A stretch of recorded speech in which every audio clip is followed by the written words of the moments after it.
Halo, selamat malam. Selamat datang di horror sessionnya podcast Pinggir Sawah.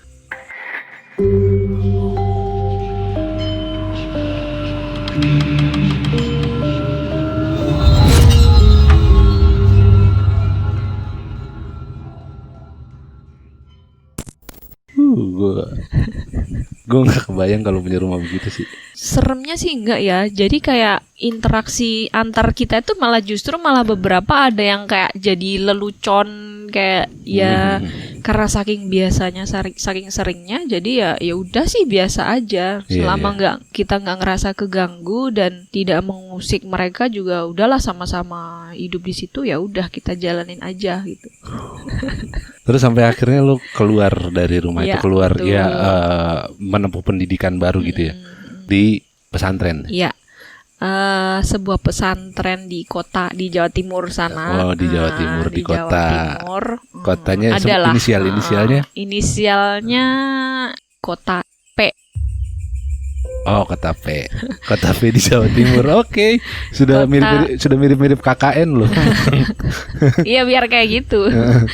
Kota P, sebuah kota di Jawa Timur yang sebenarnya juga dari awal sih udah enggak ngeh ya kalau ternyata beberapa kota di Jawa Timur itu identik dengan sesuatu yang berbau dengan mistis. Iya.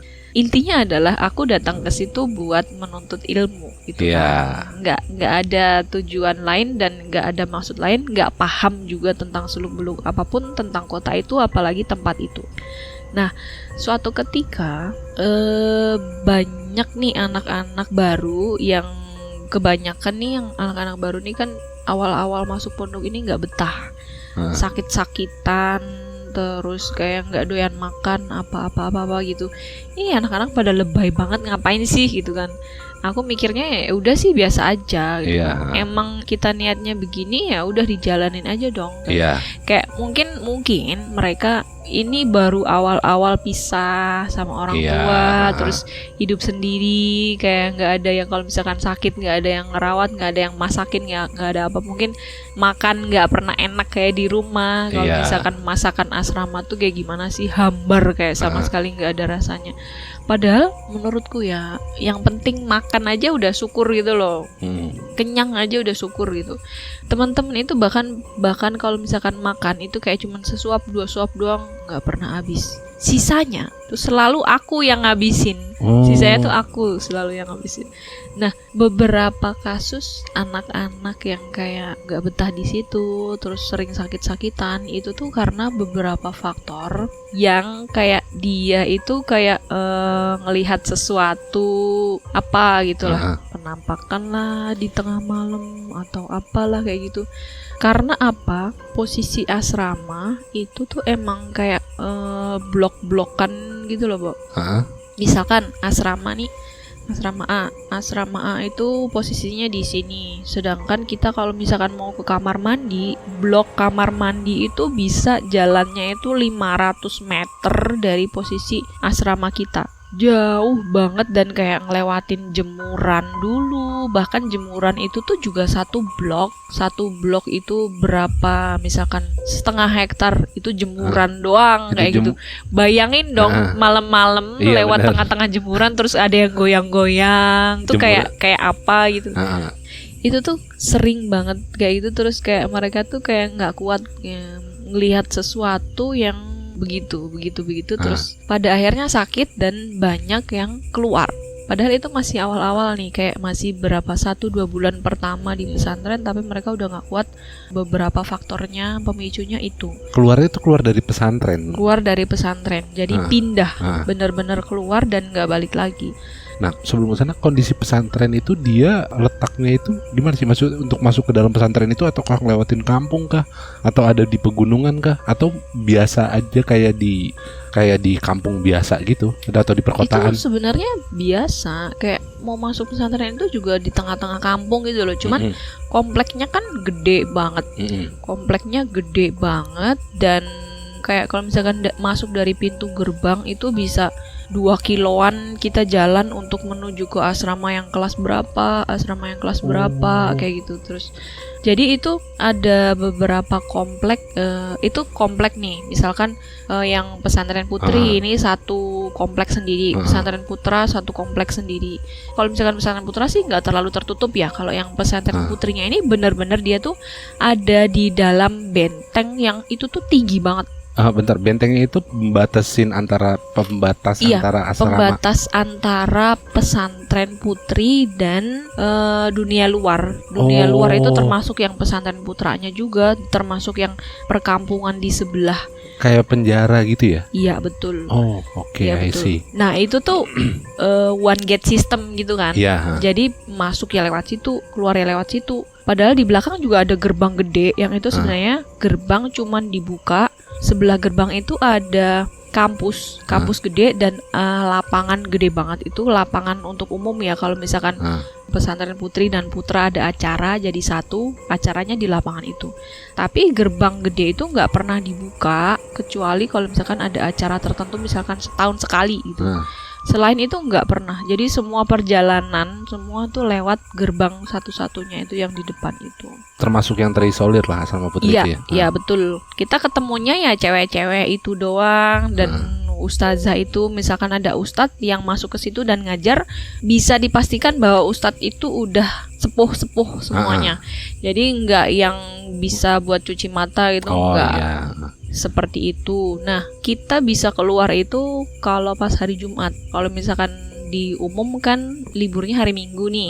Jadi weekendnya Sabtu Minggu. Nah, kalau di sana di pesantren itu karena liburnya hari Jumat, weekendnya adalah Kamis Jumat. Weekendnya Kamis Jumat. Jadi Sabtu adalah hari Seninnya mereka. Iya. Seperti itu. Nah, Sabtu itu ada jatah. Kalau misalkan yang mau keluar boleh keluar, harus dengan izin dan harus dengan seragam tertentu, itu keluar asrama. Boleh ke kota, mau shopping boleh, mau nonton boleh, tapi ada jamnya. Misalkan nih Jumat pagi jam 7 keluar. Kalau misalkan jam 7 keluar, ntar habis Jumatan harus udah nyampe di lokasi lagi, di asrama lagi. Kalau misalkan ada yang mau keluar habis Jumatan, ntar sore asar itu udah harus masuk lagi ke asrama, seperti itu. Jadi ada shift. Oh, I see. Iya. Berarti memang dibatasin secara jamnya gitu ya? Iya, betul. Dan itu pakai kendaraan bis asrama, bis pondok yang antar jemput gitu. Kita drop ya. Dari pesantren kita naik nih. Terus nanti di drop, ada drop pointnya di mana gitu. Jadi 1 atau 2 bis itu turun semua, brul gitu kan. Turun semua bareng, terus ntar mencar, ada yang mau ke mall, ada yang mau ke bioskop, ada yang mau kemana, terserah, silakan. Yang mau ke pasar boleh.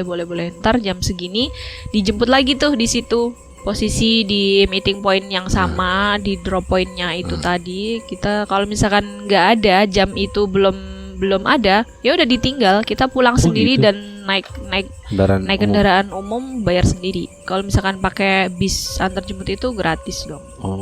Kayak gitu. Nah, kalau misalkan ketinggalan bis dan kita ini bisa dipastikan bahwa itu nanti kena hukuman. Pas balik ke asrama itu dihukum. Ada sanksi tersendiri karena terlambat pulang dan akhirnya naik angkutan umum kayak gitu. Ada nggak yang pernah kemalaman gitu? Enggak lah, nggak gila ada. Aja sampai malam. Orang telat ini aja udah takut banget. Oh iya. Nggak Kan kali aja kalau keluar sore atau keluar siang gitu terus karena naik angkutan umum terus kemalaman gitu. Itu niat kabur dong berarti. Oh iya. Iya benar. Niat kabur kalau itu. Nah, beberapa kejadian yang ada di situ sebenarnya mungkin mereka juga kalau misalkan ada bawaan, misalkan kayak bawaan sensitif. Apa tuh maksudnya? Misalkan bisa emang bawaan dia bisa ngelihat sesuatu atau apa.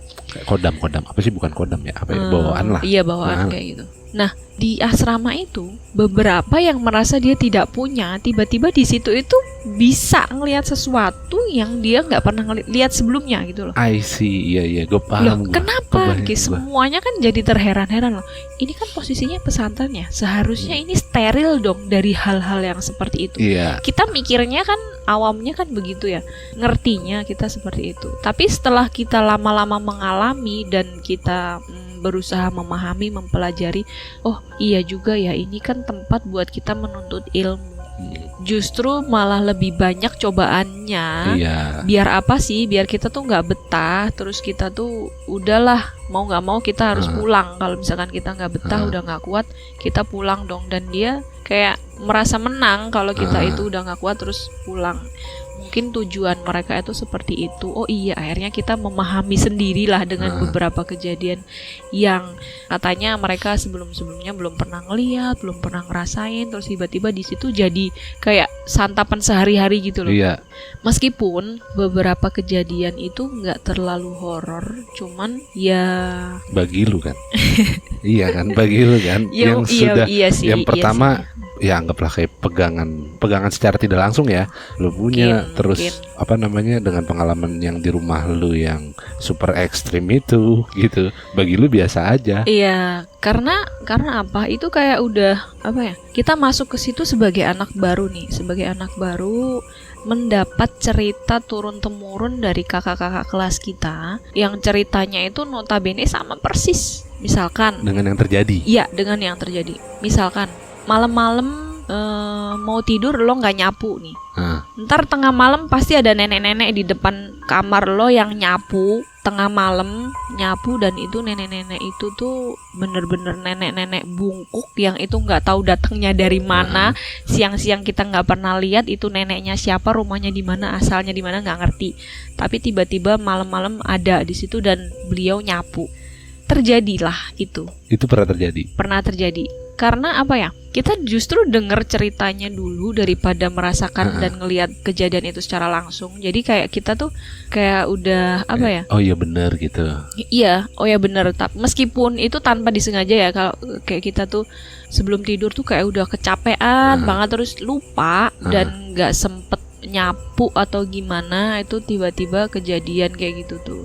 Pertamanya denger doang nih suaranya, dan itu sapunya tuh sapu bener-bener sapu lidi gitu kan. Kalau misalkan nyapu di atas beton kedengeran banget kan. Serak gitu tengah malam itu nggak mungkin dong ada suara lain, dan pasti, dan itu suaranya tuh kenceng banget. Dari dalam kamar kita keluar dong, penasaran. Itu bagi yang kedengeran dan ngerasa aneh itu kan, lihatlah. Dan itu nggak cuma seorang dua orang yang ngelihat kayak gitu, dan bukan cuma satu kamar doang, pasti setiap kamar itu ngalamin. Bahkan mungkin ada yang nggak nyapu nih, kamar yang di nomor sana misalkan 100 berapa di pojokan sana, tapi yang ngelihat nih anak-anak kamar lain, itu tuh juga sering.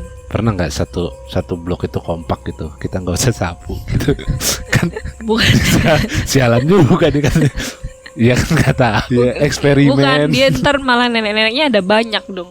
Oh iya, kan cuma satu, anjing dikerjain gitu. Bukan neneknya yang turun tangan, ntar malah kita yang dihukum semuanya. Iya. Terus yang selain nenek-nenek itu ada mitos, apa sebutan yang kayak gitu ya? Iya. Hal-hal ya, kalau mitos itu kan ya belum tentu terjadi gitu. Kalau itu udah banyak hal-hal yang terjadi, apa sebutannya? Ya kejadian-kejadian kayak gitu lagi nggak, yang memang udah turun temurun dari sebelumnya? Terutama kayaknya gue tertarik tadi di yang jemuran itu. Yang di jemuran itu ya.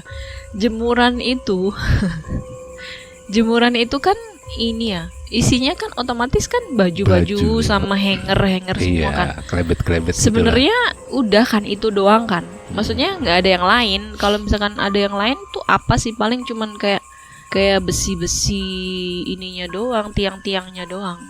Tapi suatu ketika ini berdua nih, jalan berdua.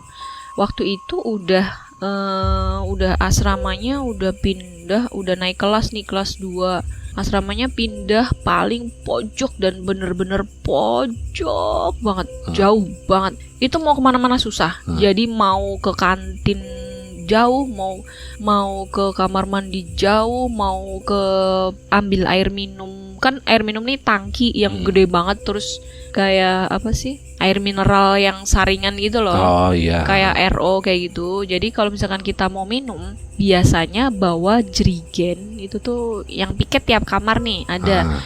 Yang piket tiap kamar nih kadang misalkan berdua piket, ntar gantian. Sehari itu kalau misalkan sekamar 10 orang kadang bisa 3 kali ngambil. Berarti ada 6 jerigen. Oh. Sekali oke. ngambil itu 2 jerigen itu. Itu nggak ada kayak galon di setiap kamar nggak ada ya? Nggak ada. ada. Jadi kalau misalkan mau minum ya ngambilnya di situ, di pusatnya itu. Oke. Nah, suatu ketika malam-malam nih udah 8:30. Kan kalau misalkan jam 9 ini jam malam udah selesai ya. Jadi kayak ada alarm dari pusat kayak kentongan tapi yang super gede kayak gitu. Suaranya itu kayak lonceng gereja tau gak sih? Iya.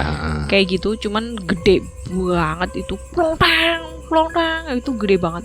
Kalau misalkan udah jam 9, itu bunyi klontengnya itu tuh 9 kali. 9 kali. Nandain jam 9 gitu. Iya, nandain jam 9. Jam 9, antara 8:30 sampai jam 9 itu tiba-tiba airnya habis. Dan itu jatahku dong, malam-malam ngambil air. Apesnya. Sebenarnya nggak apes juga sih, cuman kayak ini dari tadi gue ngapain sih kok nggak ngambil air, padahal udah tahu yang itu udah mau habis gitu loh. Iya. Cuman agak lupa aja mungkin waktu itu fokus apa gitu lagi belajar. Mager. belajar. Iya. Terus tiba-tiba waktu itu kan sebenarnya selain jemuran kita juga kayak ngelewatin kelas yang nggak dipakai. Jadi kelas itu bener-bener kelas yang satu lantai doang. Kalau misalkan sekolahan kelas yang lain itu kan ada beberapa 3-4 lantai kan. Iya. Cuman itu kayak kelas yang paling bangunannya paling lama banget dan itu satu lantai. Itu bersebelahan sama jemuran. Nah, di jalan di depan kelas-kelas itu tuh ada beberapa lampu yang itu tuh otomatis. Jadi kayak mati terus ntar hidup lagi, mati ntar hidup lagi kayak gitu loh. Iya. Nah, pas gue jalan nih di situ jalan, oke lah di sana tuh ada 2 lampu yang ada di lorong itu tuh sebelum kan jauh banget nih. Sebenarnya bukan lorong ya, jadi itu antara jalan antara kelas blok kelas itu sama sebelah kirinya jemuran nih. Oh, ini jemuran semacam kayak teras gitu kali ya? Bukan teras sih, jalan.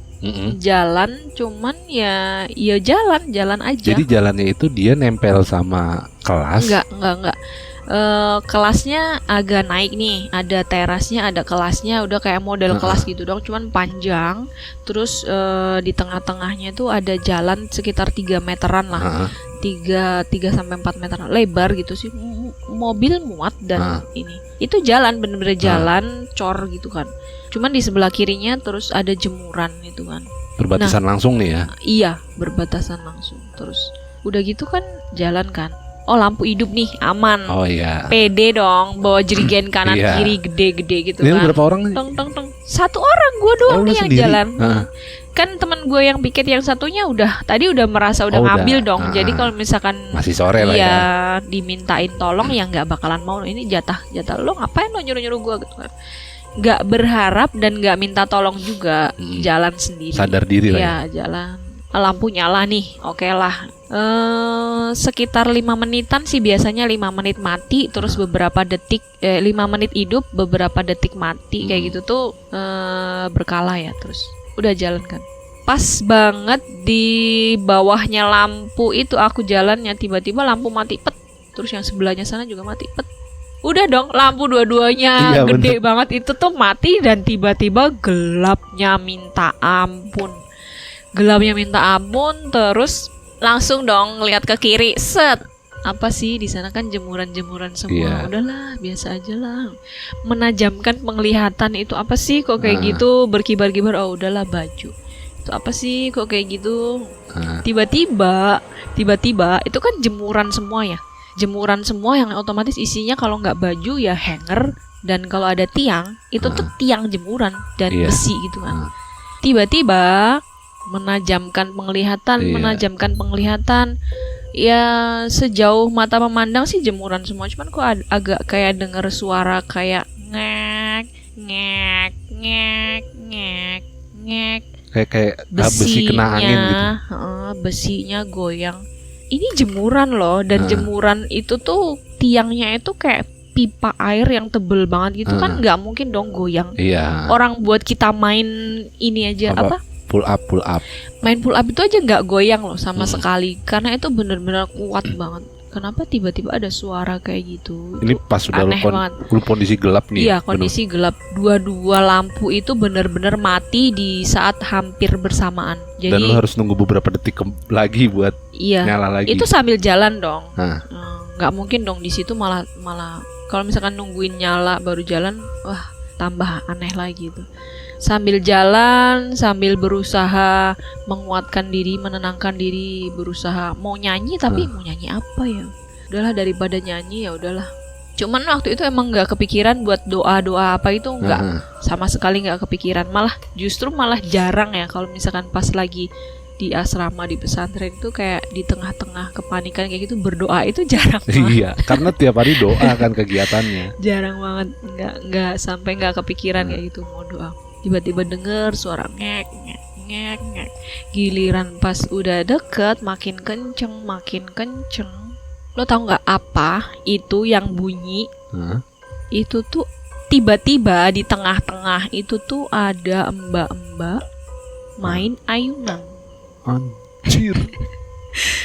Kenapa tiba-tiba di tengah-tengah jemuran ada ayunan? Itu yang nggak mungkin banget. Siapa yang masang ayunan di situ?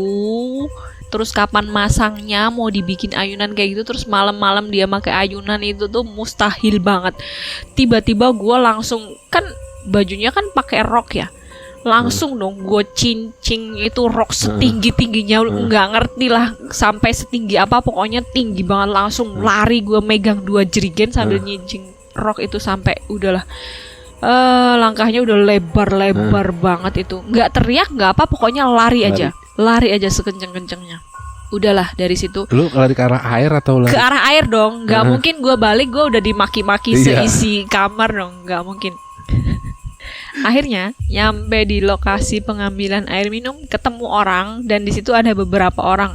Udahlah lega banget gue, ngos-ngosan banget. Diketawain, ngapain sih lari-lari, udah biasa aja dong. Iya. Mbak, kalau kamu tak ceritain, ntar kamu ikutan lari. Jangan dong, aku ditungguin dulu.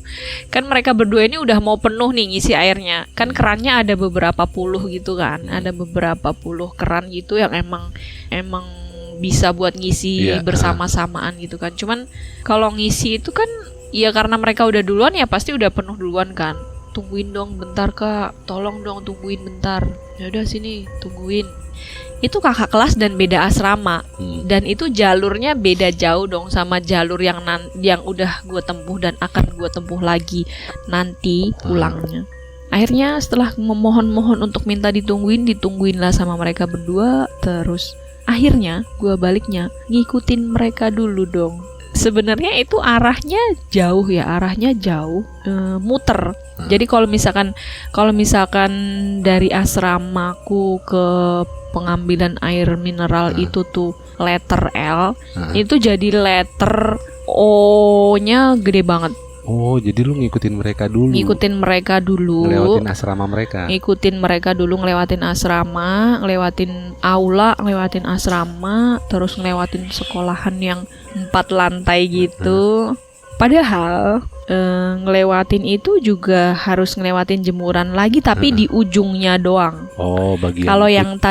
Kalau yang tadi kan kayak full. Sepanjang jemuran itu harus gua lewatin nih.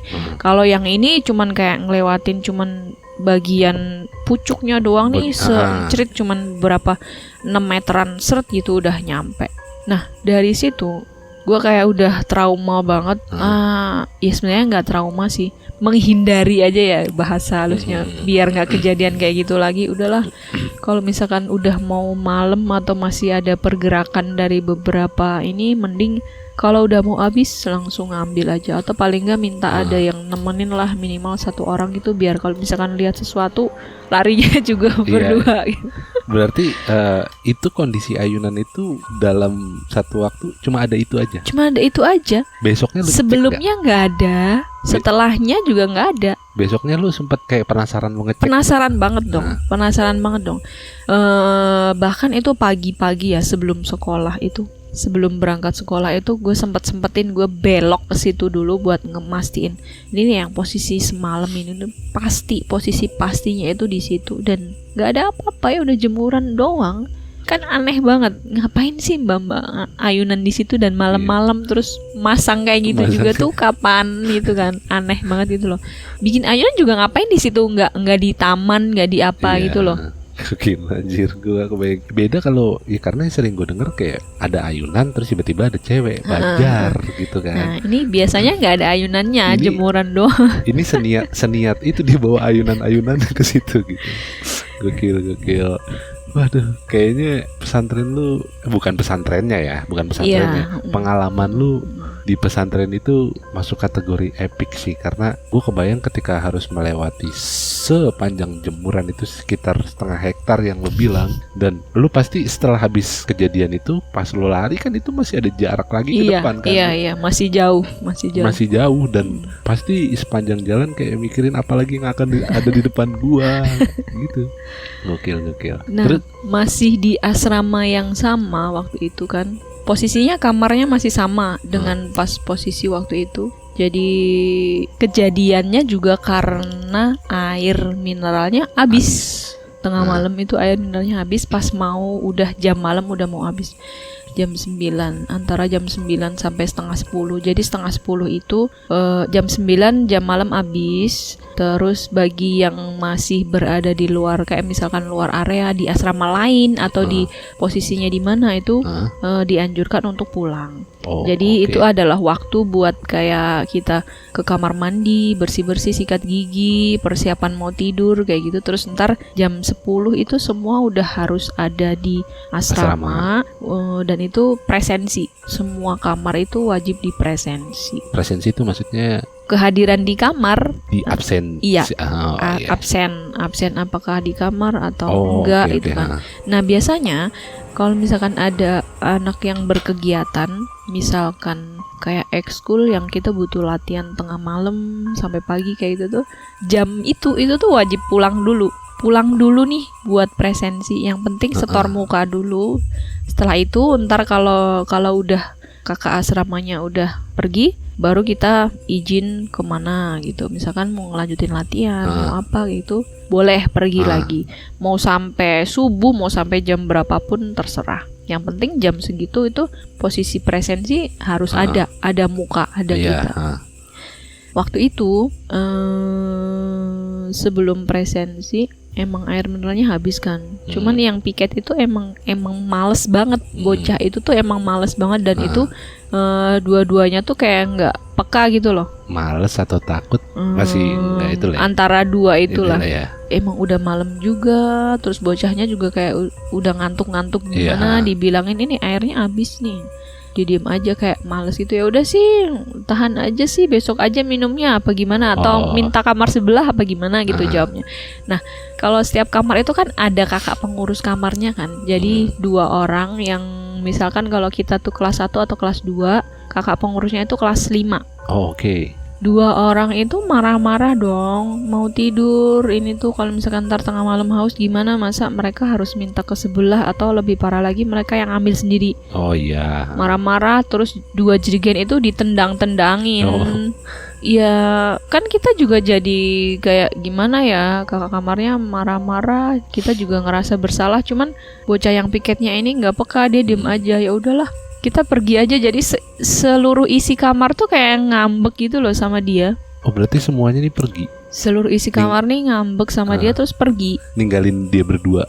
Ninggalin bocahnya itu. Sebenarnya kita kan dimarahin sama kakak kamarnya. Terus kita ngambeknya sama bocah ini. Kita pergi, dianya malah ikutan. Oh. Dia ikutan tapi jerigennya juga dibawa. Terus niatnya kalau misalkan ntar balik biar udah keisi juga gitu kan, nggak sia-sia kalau misalkan keluar daripada balik masih kosong lagi kan aneh gitu kan. Mending kalau misalkan keluar ntar baliknya udah sekalian bawa 2 jerigen isi. Nah di tengah-tengah ngambeknya kita tuh kaburnya ke masjid. Jadi tengah malam kita tuh ke masjid, terus pura-puranya kita tuh mau tidur di masjid, yang masjid itu sama sekali nggak ada karpetnya. Terus lantainya itu lantai marmer yang dinginnya minta ampun gitu loh. Sosokan tidur gitu kan, udah mojok-mojok di deket tembok, deket jendela gitu. Ada yang tiduran, ada yang masih nangis, ada yang ngeratapin nasib, ada yang ngelihat apa kayak menerawang keluar jendela gitu kan. Oh iya. Terus tiba-tiba di tengah keasikan kita sendiri-sendiri ini ada yang menerawang di atas di pojokan. Jadi masjid ini yang kita buat kabur ini kita milihnya di lantai 2. Oh. Biar iya. nggak kelihatan kalau ada orang lewat, ada yang ronda ngelihat, terus kita diusir suruh pulang. Oh gitu. iya. Menghindari itu sebenarnya. Kita di lantai 2, terus ada yang nerawang di pojokan kayak pohon empring-empring gitu loh, bambu-bambu, terus sama pisang-pisang kayak gitu loh. Itu apa sih gitu kan? Ada yang nyeletuk, itu apaan sih?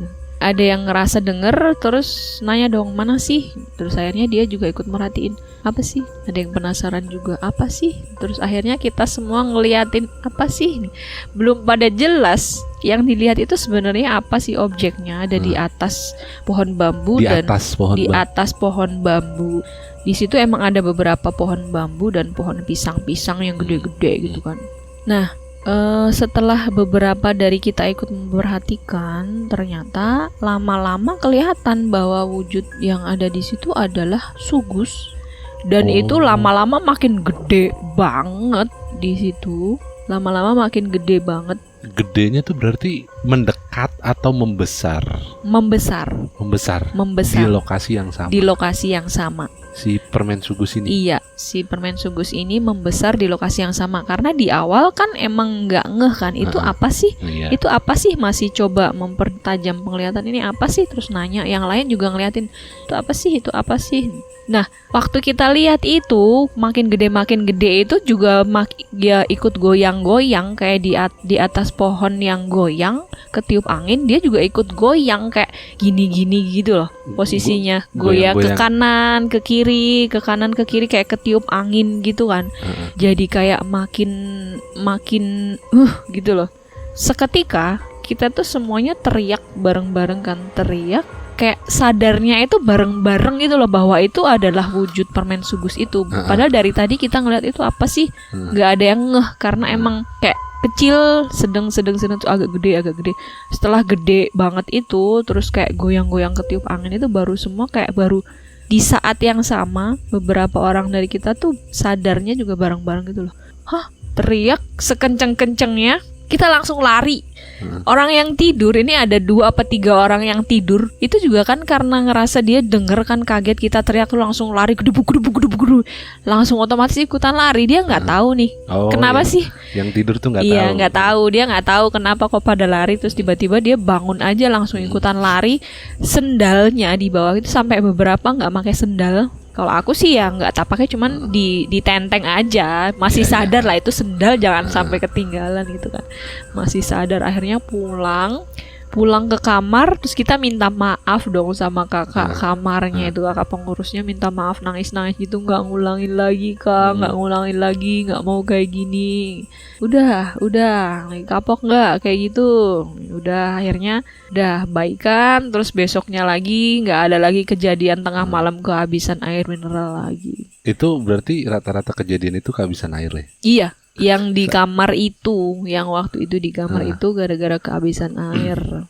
Nah terus gue penasaran detail secara lengkap cerita lo yang terakhir lo ceritain. Gue kayaknya itu yang paling the best sih menurut gue. Yang si sekompi itu. Oh ini. Ini lo sendiri itu kan yang beda. ngalamin kan? Iya.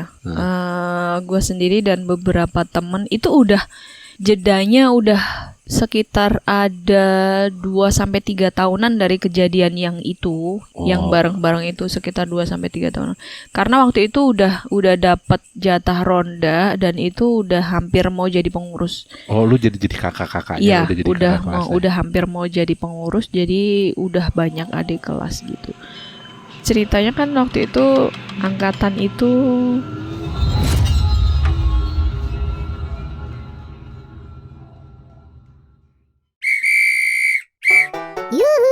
para warga kampung, jangan lupa subscribe sama nyalain kentongannya biar gak ketinggalan episode-episode kita.